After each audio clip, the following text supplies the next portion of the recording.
She once scooped ice cream in the freezing winter of a small town in New Hampshire. No backing, no political connections. But at the age of 27, she became the White House press secretary, the spokesperson for one of the most controversial presidents in modern history, Donald Trump. Karoline Leavitt doesn't own a golden penthouse, but she drives a brand-new Mercedes Maybach, lives in a refined Capitol Hill mansion, and appears before the cameras in a Valentino suit, Dior bag, and Jimmy Choo shoes. She's not a superstar, not a billionaire, yet she commands the attention of the entire United States. And that's what makes the public ask, who is she?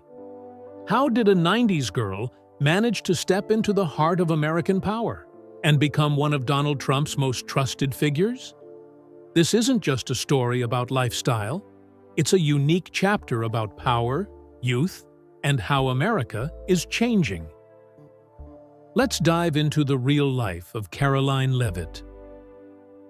Atkinson, New Hampshire, in the late 1990s, a small town nestled between forests and hills in the northeastern United States. No bright lights, only the white snow of winter and the modest homes of hard-working people. It was in this humble place that Karoline Leavitt was born on August 24, 1997. She was the daughter of a working-class family, where money earned was always tied to sweat and grease stains. Her father ran an old truck shop, a place filled with the roaring of engines, the smell of burning rubber, and calloused hands. Her mother, a dedicated woman, worked at the truck shop while also running a small ice cream shop in Plaistow. This was a life many of us know, an era where a day of hard work was a source of pride, not a burden. The winters in New Hampshire were harsh to the bone. The winds howled through the forests. The backyard was filled with mud, ice, and snow.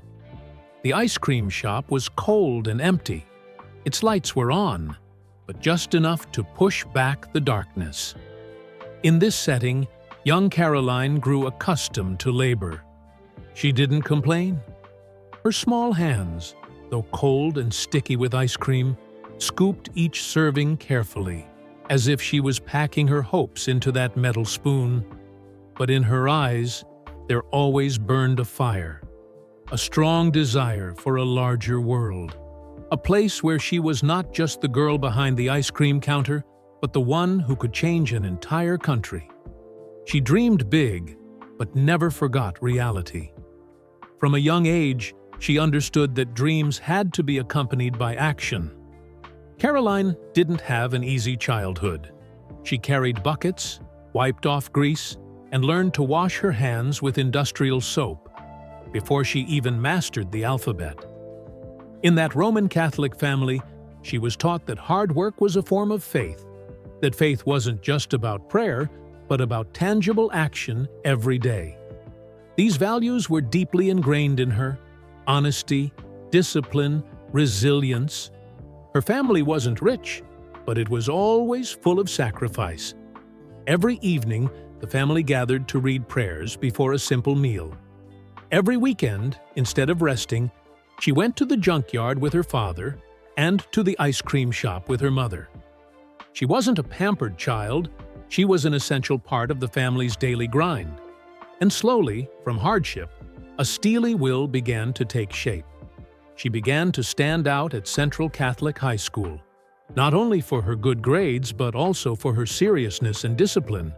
But it was on the softball field where her true passion began to burn. On the Central Catholic softball field, she didn't just play, she fought.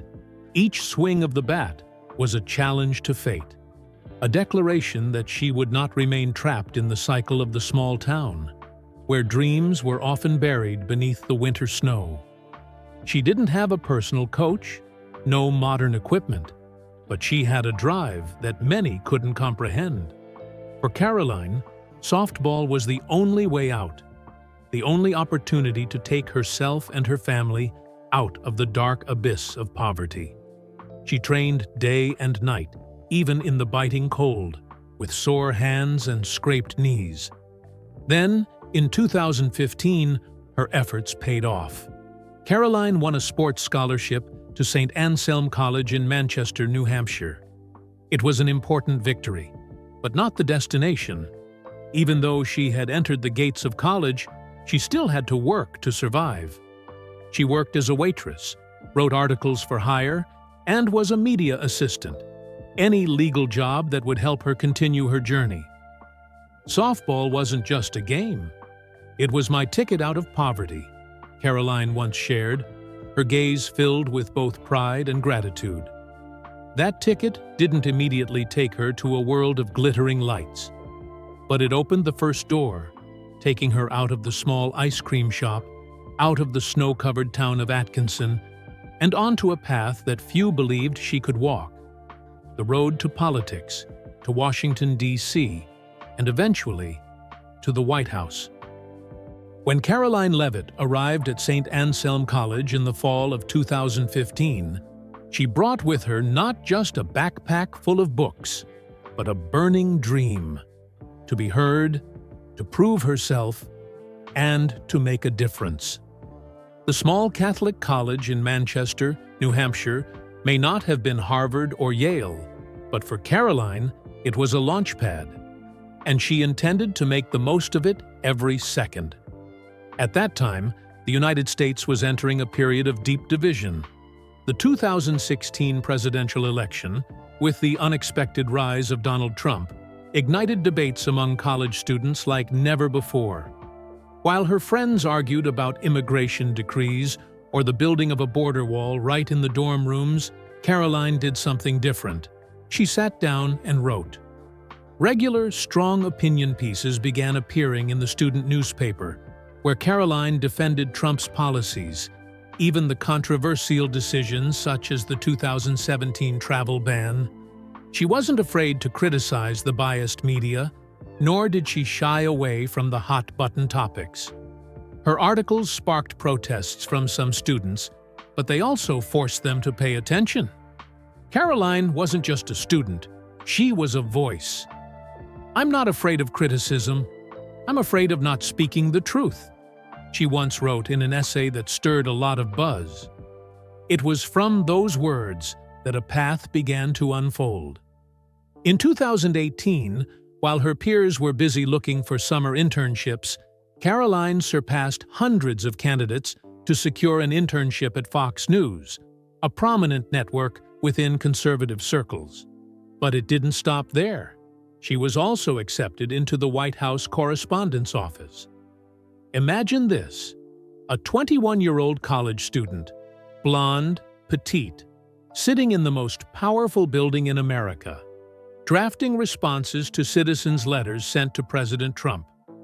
Every day, she read hundreds of letters filled with a range of emotions: anger, despair, hope. She didn't just read, she felt. And she began to understand. Power doesn't lie in a title, but in the ability to reach the hearts of the people. That was the first time I tasted power, and I was hooked, Karoline later shared in an interview. Interning at the White House wasn't the glamorous experience one might imagine from movies. It was high pressure, with strict processes and constant political tension. But for Karoline, it was where she found her purpose. She realized she didn't want to be on the sidelines. She wanted to step into the political arena, even though she knew it would be a path filled with thorns. In 2019, Karoline graduated from St. Anselm with a degree in communication and political science. She was the first person in her family to earn a college degree. But for her, that degree wasn't just proof of academic achievement. It symbolized overcoming the past. That diploma isn't just paper. It's a message to my past. I made it, she once shared with tears in her eyes at her graduation ceremony. But Karoline didn't stop to celebrate. Just a few months later, she was invited back to the White House. This time, not as an intern, but as a full member of the communications team. Under Press Secretary Kayleigh McEnany, Karoline worked as an assistant press secretary, directly involved in preparing press briefings, press releases, and managing the White House's media messaging. Each day began before dawn and ended near midnight. Karoline immersed herself in emails, texts, and emergency meetings. But for her, it wasn't a job. It was an opportunity to learn, to listen, and to become indispensable. And from that very White House press room, where Karoline once wrote scripts for others to speak, she began to dream of a bigger role, a place where she would not only convey information, but shape the message. That was when her true political journey began.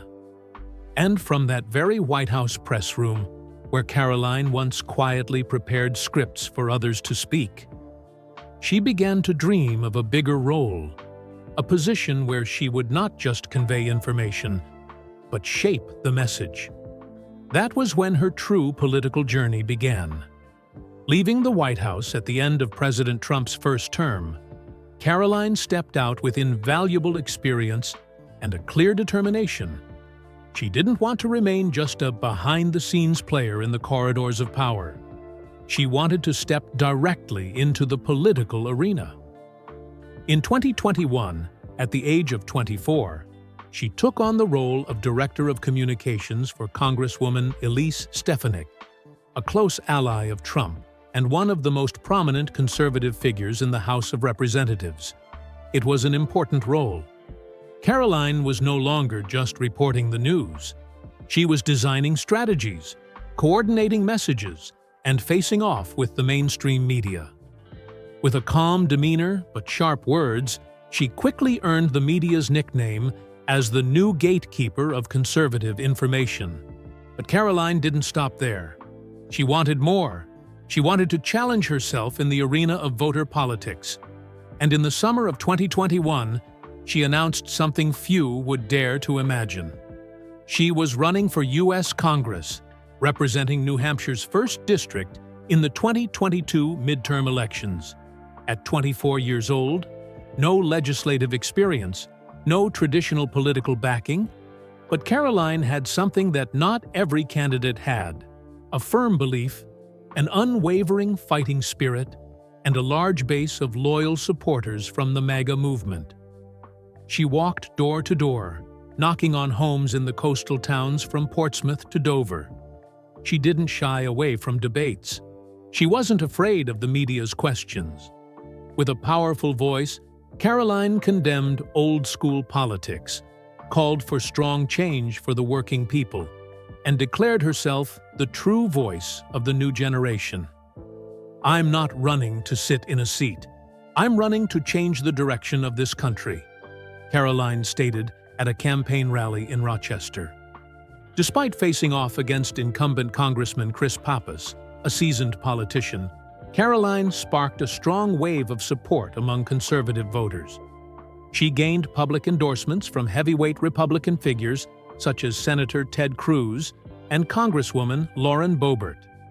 The media dubbed her the conservative youth phenomenon, a new generation unafraid to stand firm and uncompromising. In the end, Karoline narrowly lost, but no one dared to call her a failure. In the eyes of the Republican Party, she didn't back down. She proved herself to be a true political warrior, a rising talent worthy of trust. That's why, in January 2024, during Donald Trump's second presidential campaign, Karoline was invited back to play an even more prominent role: National Press Secretary for the entire campaign. The spokesperson. The person responsible for facing the press. The one who would carry Trump's message to the nation. Once again, she stepped into the political storm. Only this time, she was no longer behind the scenes, but walking straight into the front lines. Karoline appeared on major TV channels, giving live interviews and even debating seasoned media stars. She wasn't afraid to sit across from CNN's veteran faces, and in one of the most controversial moments, she directly countered Whoopi Goldberg on The View, defending Donald Trump against sharp criticisms.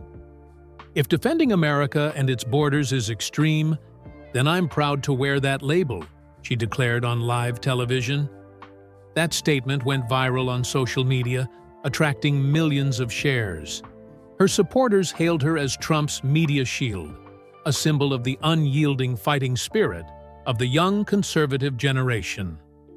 Then, when Donald Trump was re-elected on November 5, 2024, no one was surprised when Karoline was one of the first names appointed in the new government. On January 20, 2025, Karoline Leavitt stepped up to the podium at the James S. Brady Press briefing room of the White House, officially becoming the youngest White House press secretary in U.S. history at the age of 27. Under the bright lights of the media cameras, she stood firm, her notebook in hand, eyes focused ahead. No longer the girl scooping ice cream in Play-Doh, no longer an intern typing in the press office. Now, she was the official spokesperson for the President of the United States, the one shaping the message for an entire administration. From an ice cream shop to the White House, this isn't just a dream. It's America's miracle, a newspaper commented after her appointment. But despite holding a position of power, Karoline never forgot to savor the fruits of her labor. And behind the lights of the White House, a luxurious, sophisticated, and uniquely personal lifestyle was beginning to emerge. After her resounding success in political career, Karoline Leavitt has not only left her mark with talent and courage, but has also earned admiration for her luxurious, rarefied lifestyle that stands out among young politicians. The assets she owns not only reflect her accomplishments, but also showcase her refined taste and ability to enjoy life at a whole new level. The mansion in Washington, D.C. In the heart of the bustling capital, Karoline and her husband, Nicholas Riccio, a real estate mogul, own a luxurious modern craftsman colonial-style mansion built in 2003. This home is not just a residence, it is a symbol of status and sophistication. Nestled on a spacious lot, the mansion stands out with manicured gardens, hand-forged European-style iron gates, and classic Dutch doors. Inside, the kitchen is every chef's dream, featuring a farmhouse-style sink, high-end Tazzo stone countertops, and a pair of sub-zero refrigerators. The master bedroom is like a mini spa, with a marble bathtub, a 12-foot-long California-style closet, and a small library where Karoline drafts policy messages. This is the space where politics and personal life meet in perfect balance. The seaside estate in Hampton, New Hampshire. Not far from where she grew up, Karoline owns a classic seaside estate at 137 Winnacunnet Road, Hampton, a rare property situated on a 2-acre lot just minutes from the beach by bike. This isn't just a vacation home, it was also the strategic headquarters for her 2022 congressional campaign. The home is a classic New England-style residence with silver-gray shingle roofing, arched dormer windows, and a wooden porch overlooking the ocean. Inside, the decor is refined, with soft shades of cream, light beige, and oceanic gray. There's a cozy reading room with a stone fireplace and antique bookshelves where she spends time reading, writing speeches, or simply sitting in silence, listening to the waves crashing ashore. Mercedes-Maybach S-Class, 2025, a symbol of power. From her mansion to the main streets, Karoline doesn't travel in just any car. She drives a 2025 Mercedes-Maybach S-Class, a vehicle dubbed the Palace on Wheels. With a sleek yet commanding design, her S-Class was custom-ordered, featuring a two-tone milk and caramel interior, hand-stitched Napa leather seats, a mini desk behind the front seats, and mood-adjustable ambient lighting.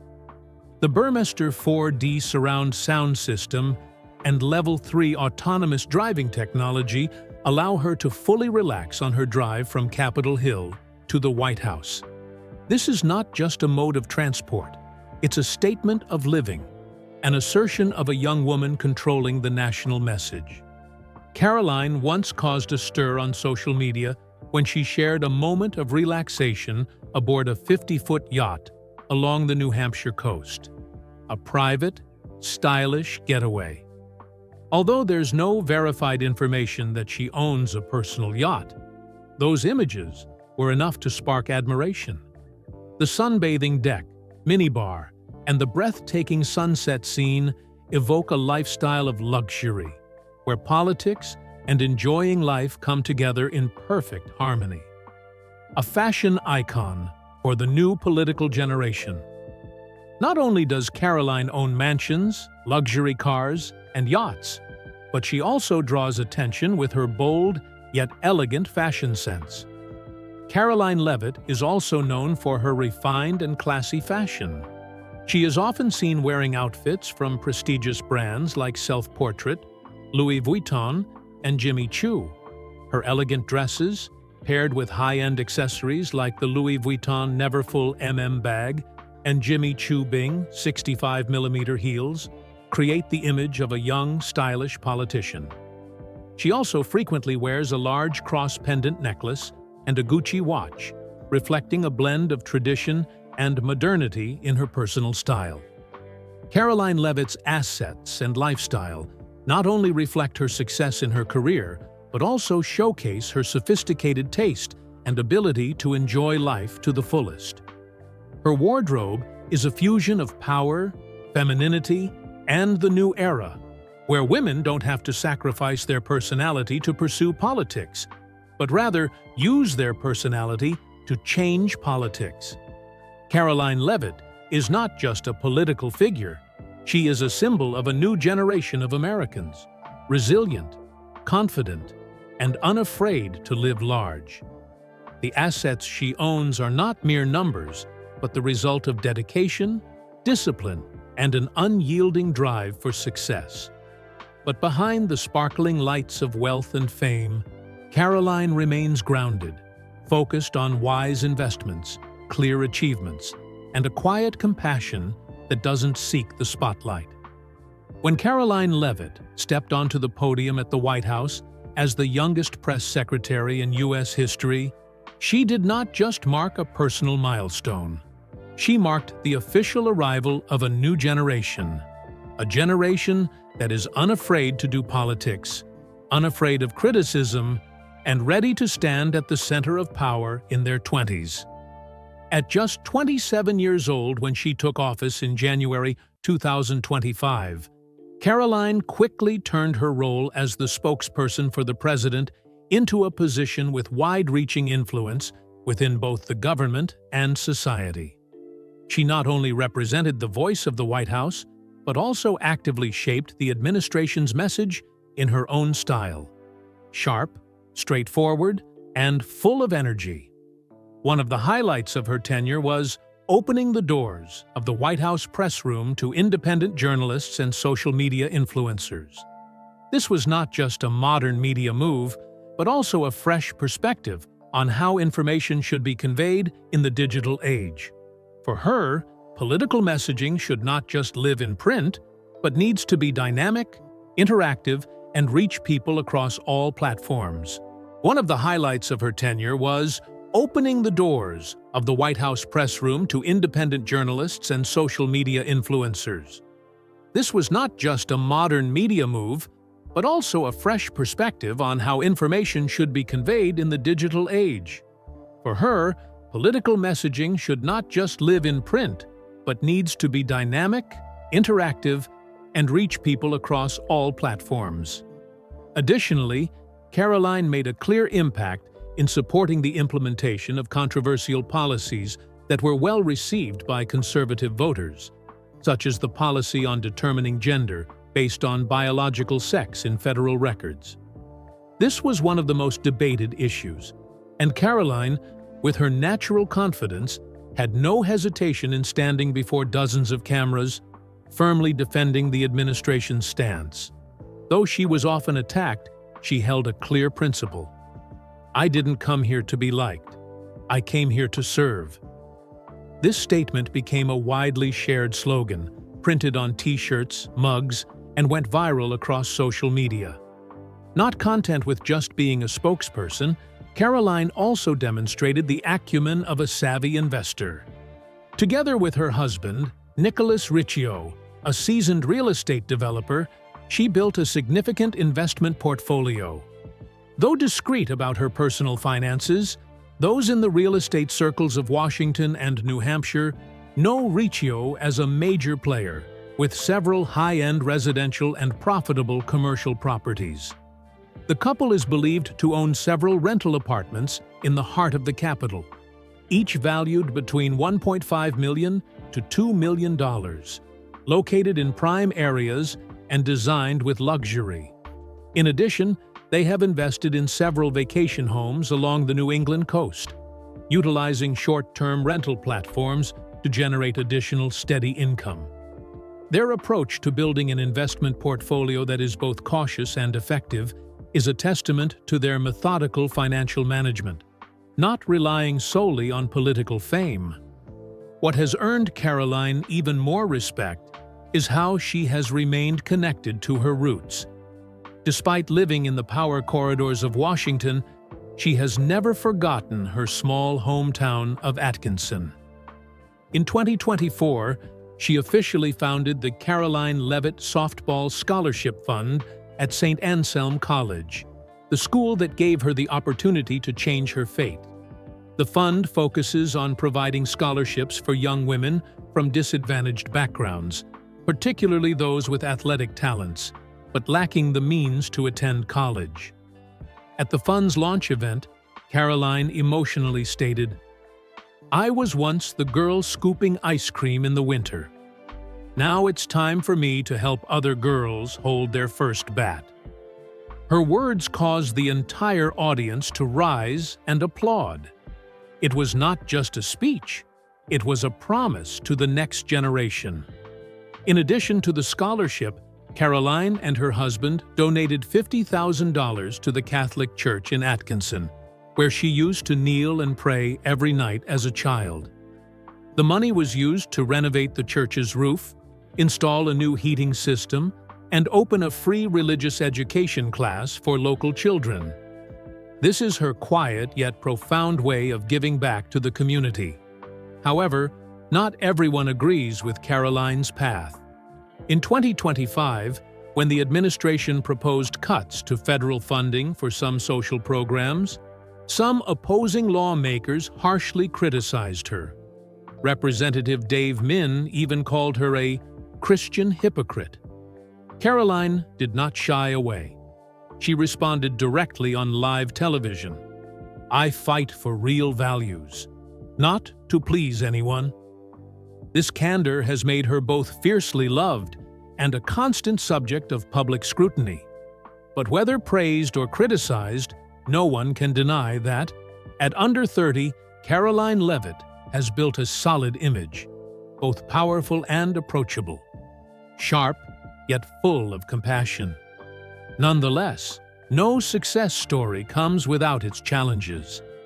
Behind her accomplishments, investments, and philanthropy, Karoline has also had to face scandals, public controversies, and significant pressure from the harsh political arena.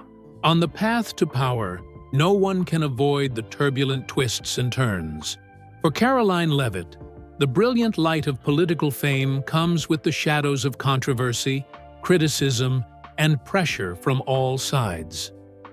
Though still very young, Karoline has already experienced the darker side of politics, a place where every word, every action can be analyzed, dissected, and even distorted in many different ways.